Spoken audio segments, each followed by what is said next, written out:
በጃራ ቱርክ ካምፕና መካነ ኢየሱስ የስደተኞች መጠለያ ጣቢያ የሚገኙ ተፈናቃዮች አቤቱታ ሚያንማር ውስጥ በችግር ላይ የነበሩ 32 ኢትዮጵያውያን አዲስ አበባ መመለሳቸው፣ የትግራይ የንግዱ ማህበረሰብ የብድር ስረዛ ጥያቄ፣ የወርቅ አምራች ማህበራት ፍቃድ ስረዛ እንደዚሁም የቦረና ኦሮሞ 72ኛው የስልጣን ሽግግር የዛሬው የዜና መጽሔት ዘገባዎቻችን ትኩረት ናቸው። ወደ መጀመሪያው ዘገባ ስናልፍ በደቡብና ሰሜን ወሎ ዞን በስደተኛ መጠለያ ጣቢያዎች ውስጥ የሚገኙ የሀገር ውስጥ ተፈናቃዮች ከፍተኛ የምግብ እጥረት ገጠመን አሉ። ይህን ያሉት በጃራ ቱርክ ካምፕና መካነ ኢየሱስ የስደተኞች መጠለያ ጣቢያ የሚገኙ ተፈናቃዮች ናቸው። ኢሳያስ ገላው ከደሴ ተጨማሪ ዘገባ አለው። ከተለያዩ የኢትዮጵያ አካባቢዎች ተፈናቅለው በደቡብ ወሎና ሰሜን ወሎ ዞን የሚገኙ የሀገር ውስጥ ተፈናቃዮች ባለፉት 2 ወራት ምንም አይነት የምግብ ድጋፍ ባለማግኘታችን ለከፍተኛ ችግር ተዳርገናል ይላሉ። ተፈናቃዮቹ በምግብ እጥረት ምክንያት ህጻናትና አዛውንቶች ቤት መዋል ጀምረዋል ብለዋል። በሰሜን ወሎ ዞን ጃራ የስደተኞች መጠለያ ጣቢያ ያናገርናቸው ተፈናቃዮች ችግር ከልጆቻችን እየለየን ነው ሲሉ ይናገራሉ። አሁን 2 ወራችን ረሽን ተዘጋብን፣ ምንም ነገር ልናገኝ አንችልም። ራብ በባዶ ቤት ውስጥ እየወደቁ ህጻናቶች እናቶቻችን በጣም እየወደቁብንና እየተጎዱብን ያለ ነው። የራብ ጉዳይ መቼም ከምንም በላይ በጣም እያሰቃየን ያለ ነው። ምንም ነገር የለንም። ልጆቻችን እየተራቡ እንጀራ ሲሉን በጎረቢ በጨንገር እያሰራራናቸው ነፍስ ያወቁትም ልጆች ጥለውን በቃ በየትም እየሄዱብን የምንለብሰውም የምንበላውም ማተን ማንም ጠያቂ ሳይኖረን በቃ ምንም ነገር የሌለን በጣም እየተቸጋገርን ያለ ነው። በደቡብ ወሎ ዞን ተውለደሬ ወረዳ የሚገኘው የቱርክ ካምፕ መጠለያ ጣቢያ ያሉ የሀገር ውስጥ ተፈናቃዮችም የረመዳንና የአብይ ጾም ጊዜ ቢሆንም የምግብ ድጋፉ እንደዚህ ቀደሙ ጊዜውን ጠብቆ የሚገኝ ባለመሆኑ ተቸግረናል ሲሉ ይገልጻሉ።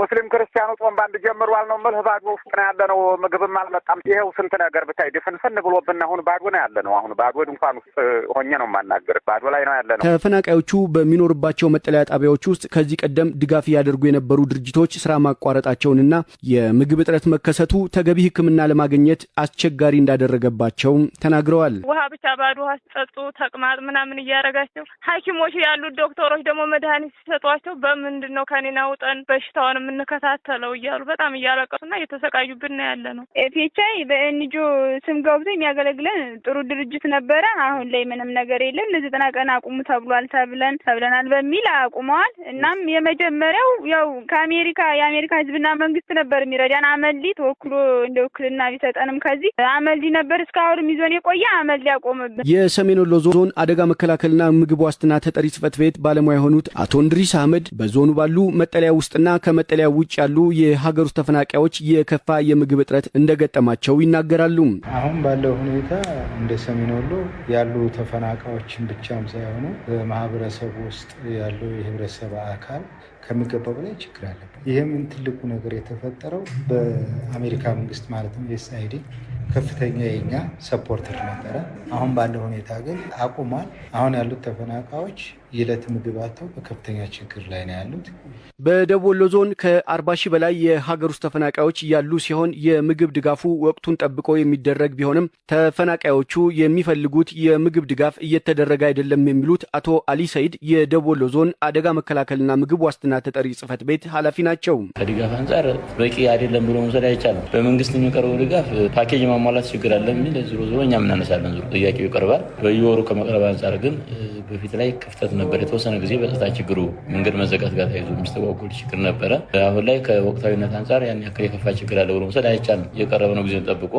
ግን የሚቀርበው ግብአት ደግሞ ሙሉ ፓኬጅ ከአልሚ ምግብም ጥራጥሬም ደግሞ ከሌሎች ከሚፈለጉ ግብአቶች ጋር ተያይዞ የኢትዮጵያ ሰብአዊ መብት ድርጅቶች ህብረት ዳይሬክተር የሆኑት አቶ መስዑድ ገበየሁም የአሜሪካ የተራድኦ ድርጅት አገልግሎት መቋረጥ በሀገር ውስጥ ተፈናቃዮች ላይ ከፍተኛ ተጽዕኖ እንዳለው ገልጸው መንግስት ይህንን የተቋረጠ የረድኤት ተግባር የሚሸፍንበትን መንገድ ማሳወቅ አለበትም ብለዋል። የአሜሪካ የልማት ተራድኦ ድርጅት በተለይ በመፈናቀል አውድ ውስጥ እንግዲህ የአስቸኳይ ድጋፎች ኢመርጀንሲ ድጋፎች አሉ። የሰላምን የማስረጽና በተለይ በግጭት አውድ የሚከሰተው አብዛኛው እዚህ ሀገር በግጭት አውድ ስለሆነ ብዙ ሰው መፈናቀል የሚገጥመው ማለት ነው። ስለዚህ በእነዚህ ሁሉ ፕሮግራሞች ብዙ ድጋፍ ያደርጋሉ። ድንገታዊ በሆነ መልኩ መቋረጡ በተለይ ዘላቂ መፍትሄ በማምጣት በኩል ብዙ ችግር እየገጠመ ነው ያለው እና በጣም ኮንሰርኒንግ በጣም አሳሳቢ ነው። እስካሁንም የኢትዮጵያ መንግስት በዚህ ጉዳይ ላይ እንደ መንግስት ምን እንዳሰበ በዘላቂነት ይህንን የተፈጠረውን ክፍተት ለመሙላት ምን እንዳሰበ እስካሁን መንግስት ይፋ አላደረገም። ሰፊ ክራይሲስ ነው የሚፈጥረው። ለዶይቼ ቬለ ዘገባ ኢሳያስ ገላው። ሚያንማር ውስጥ በአስቸጋሪ ሁኔታ ውስጥ የነበሩ የተባሉ 32 ኢትዮጵያውያን ወደ ሀገራቸው እንዲመለሱ መደረጉን የኢትዮጵያ የውጭ ጉዳይ ሚኒስቴር ገለጸ። ሚኒስቴር መስሪያ ቤቱ በዚያች ሀገር ለስራ ሄደው በእገታ ስር ከሚገኙ ኢትዮጵያውያን ዜጎች መካከል 43ቱ ዛሬ ምሽት ይገባሉ ተብሎ ይጠበቃል ሲልም አስታውቋል። ከኢትዮጵያ ከወጣ 10 ወር እንደሆነ የገለጸና ዛሬ አዲስ አበባ ከገቡት መካከል የሆነ አንድ ወጣት ሚያንማር ውስጥ በቆየበት ጊዜ ሁሉ ከፍተኛ ስቃይ ይደርስበት እንደነበረ ተናግረዋል። እሱና በደላላዎች ተታለው የሄዱ ሌሎች ሰዎች እንዲለቀቁ የታይላንድ መንግስት በሚያንማር መንግስት ላይ ከፍተኛ ጫና ማድረጉን እንደሚያውቅም ለዶይቼ ቬለ ተናግሯል። ሶሎሞን ሙጬ ከአዲስ አበባ ተከታዩን ዘገባ አጠናቅሯል። ለጎብኚዎች የሚሰጥ የይለፍ ማረጋገጫ ወይም ቪዛ ተዘጋጅቶለት የአውሮፕላን ቲኬትም ቆርጦ ወደ ታይላንድ የተጓዘው ወጣት ከዚያም ሜሶት ወደሚባል ቦታ የ8 ሰዓታት ጉዞ ሲያደርግ የሚጠብቀው የተሻለ ገቢ የሚያስገኝ ስራ እንጂ ስቃይ እንደነበረ አልጠበቀም ነበር።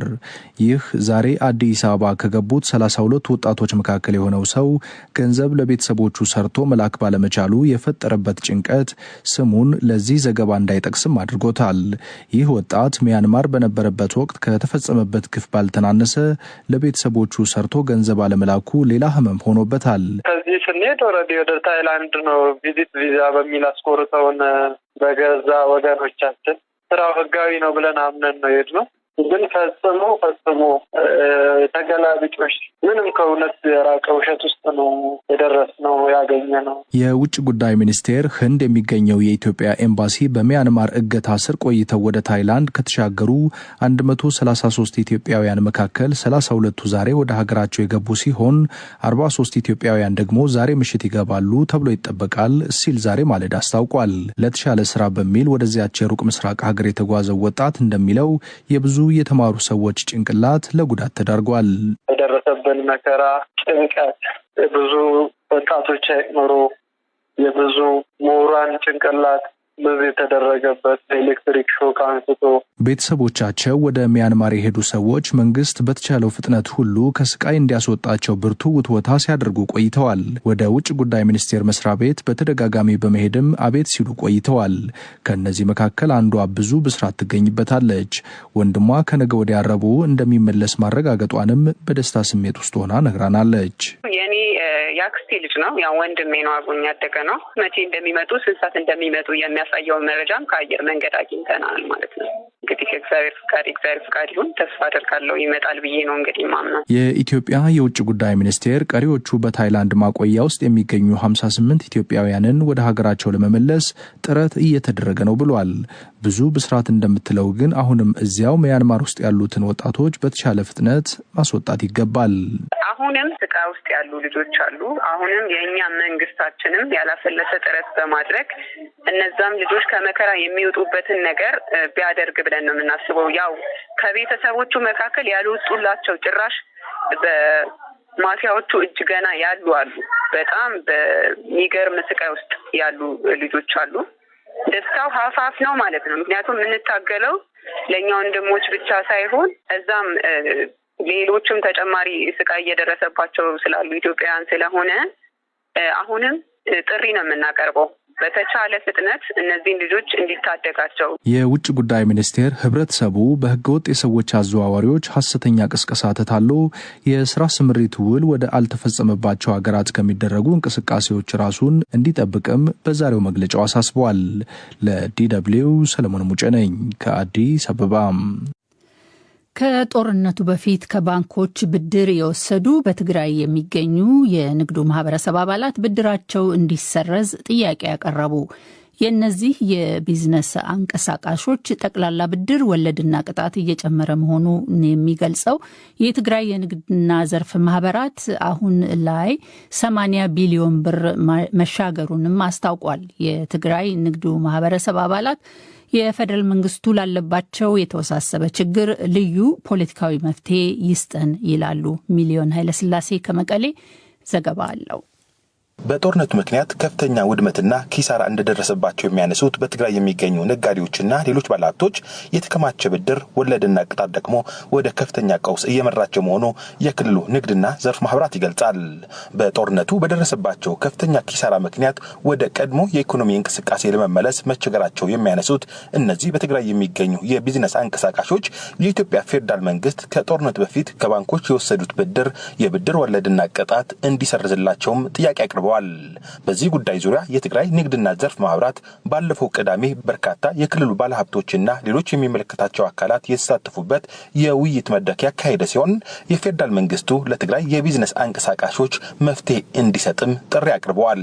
የንግድ ማህበረሰቡ አቋም ያቀረቡት ዲበኩሉ አለም ብርሃነ ቅድሚ ኹናት ትግራይ ናይ ዝተውሃበ ልቃሕን የትግራይ ፋይናንሳዊ እንቅስቃሴ በተፈጠረው ጦርነት ምክንያት በልዩ የፖለቲካ መመሪያ በመዘጋቱ ከጦርነቱ በፊት የተሰጠ ብድር ወለዱና ቅጣቱ ሙሉ በሙሉ እንዲሰረዝ የፌደራሉ መንግስት በአስቸኳይ ፖለቲካዊ ውሳኔ እንዲሰጥበት ደጋግመን እንጠይቃለን።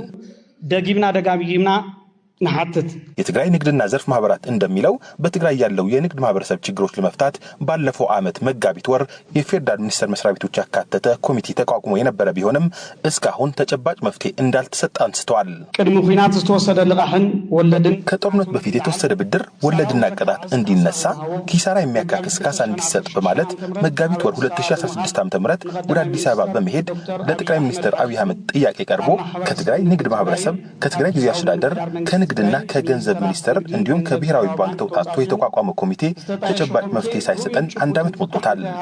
በንግድ ማህበረሰቡ የተጫነ ዕዳ ወለድና ቅጣት ደግሞ ተከማችቶ ከ80 ቢሊዮን ብር በላይ ደርሷል። ጣዕትን ድማ ተቆሊዱ ናብ ልዕሊ 80 ቢሊዮን ብር በጽሕሎ።